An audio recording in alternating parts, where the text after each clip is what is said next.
মেহরুন, ব্যাপক ভিড় দেখেছি সেই সকাল থেকেই। আমরা প্রথম সকালে এসেছি, যতই বেলা গড়িয়েছে ততই এই কমলাপুর রেল স্টেশনে ঈদের আমেজ বয়ে গিয়েছে। এখন পর্যন্ত 21টি ট্রেন ছেড়ে গিয়েছে প্ল্যাটফর্ম থেকে দেশের বিভিন্ন প্রান্তে, এবং 21টি ট্রেনেই আমরা একদম উপচে পড়া ভিড় দেখেছি যাত্রীদের।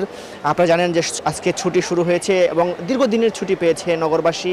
সেই জায়গায় ঘর নারীর টানে বাড়ি ফেরা মানুষের ব্যাপক চাপ ছিল, এবং 21টি ট্রেনের মধ্যে এখন পর্যন্ত কোনো ট্রেনের তেমন শিডিউল বিপর্যয় ঘটেনি। শুধুমাত্র সকাল 7টায় নীলসাগর এক্সপ্রেস সেটির 45 মিনিট বিলম্ব হয়েছে, তবে সেটি ঘিরে তেমন কোনো ভোগান্তির আমরা অভিযোগ পাইনি। এবং যাত্রীদের সাথে কথা বলেছি, যাত্রীরাও যেমনটি বলেছেন,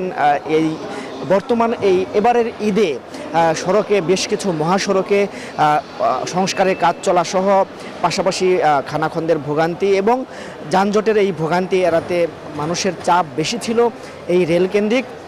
সেই জায়গায় দাঁড়িয়ে তেমনটি চিত্রই আমরা দেখেছি টিকিট বিক্রির ক্ষেত্রেও তেমন আমরা দেখেছি এবারের ক্ষেত্রে, এবং সব কিছু মিলিয়ে কোনো অভিযোগ নেই যাত্রীদের। নিরাপত্তা ব্যবস্থা নিয়েও আমরা দেখেছি রেলওয়ে কর্তৃপক্ষ সহ র্যাব, পুলিশ সহ বেশ কয়েকটি আইন শৃঙ্খলা বাহিনী সংস্থা তারা এই নিরাপত্তা ব্যবস্থা গ্রহণ করেছে। টিকিট ছাড়া কেউ প্ল্যাটফর্মে প্রবেশ করতে পারছে না। আরও বেশ কয়েকটি ট্রেন অপেক্ষা করছে, সেই সব ট্রেনের যাত্রীরাও ঠিক প্ল্যাটফর্মে অপেক্ষা করেছেন। তারাও বলছেন দীর্ঘদিন পর এই বাড়ি ফেরা বা ঈদ যাত্রায় ভোগান্তিমুক্ত যাত্রাটি গেল কয়েক বছর যাবতই এমনটি আমরা দেখেছি, এবং এবার আরও বেশি স্বাচ্ছন্দ্য বোধ করছেন এই দেশের মানুষ যারা নারীর টানে বাড়ি ফিরছেন ঈদকে ঘিরে। এবং ফলে স্টেশন ম্যানেজারের সাথেও আমরা কথা বলেছি, তিনি যেমনটি বলেছেন এই ঈদের যাত্রা নির্বিঘ্নে করতে যত প্রকার উদ্যোগ নেওয়া দরকার তা নিয়েছে এই রেলওয়ে কর্তৃপক্ষ। আমাদের আরেকজন সহকর্মী রয়েছেন গাবতলীতে, আমরা তার কাছে যাব।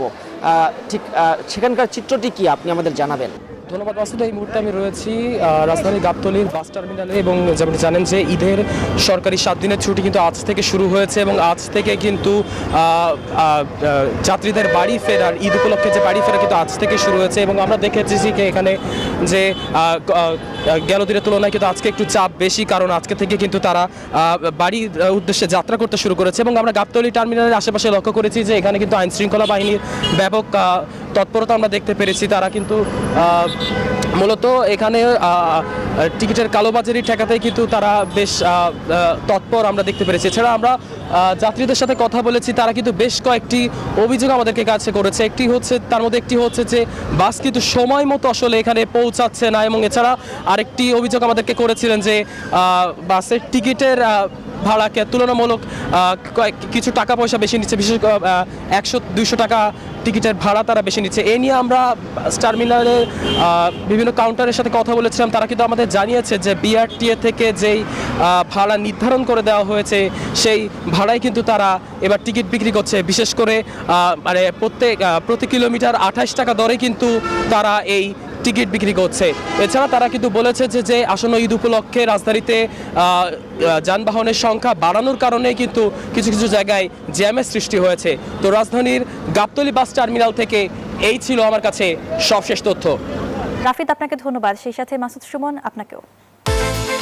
বিকাশ পেমেন্টে 10,000 টাকার বেশি অফার, শপিং চলছে তো।